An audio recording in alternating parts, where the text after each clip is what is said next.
So what's not included within the Centrelink asset test? Well, firstly, the principal home and some surrounding land. As I think Richard was saying, it's up to 2 hectares of private land around that home is exempt from the assets test. I think this is the other item that I was referring to there, that if you've got extended land use, as in you've used it for 25 years for a particular purpose, I think generally farming, then that can be exempt from the assets test as well, but you've got to satisfy that 25-year rule. So your principal place of residence is exempt from the assets test.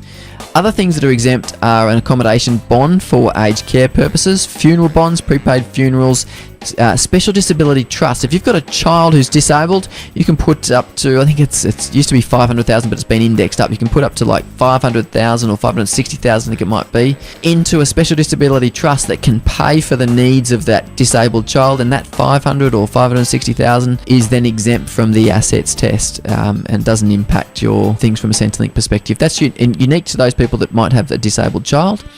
And then the other thing that we'll talk about with an example later on is that a few of you seem to be asking questions about one spouse being eligible for the age pension and one not. Superannuation is not asset tested if you are under the age pension age. So this is a really important strategy for somebody who's satisfied the age pension age and one spouse hasn't.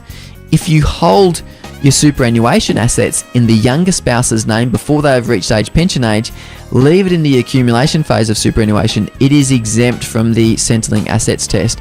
So you could have one spouse getting the full age pension whilst you hold assets in the younger spouse's name. The example here is that you've got Paul, who's 65 and eligible for the age pension, whereas his wife Gill is only 58 years of age, and any superannuation money in the accumulation phase for her is not included in the assets test for Paul's age pension. It's a really important strategy, particularly if you're both going to retire. It can be a little bit more difficult later on if you need to keep working, but it is definitely a strategy that should be considered if you've got a significant age difference between spouses.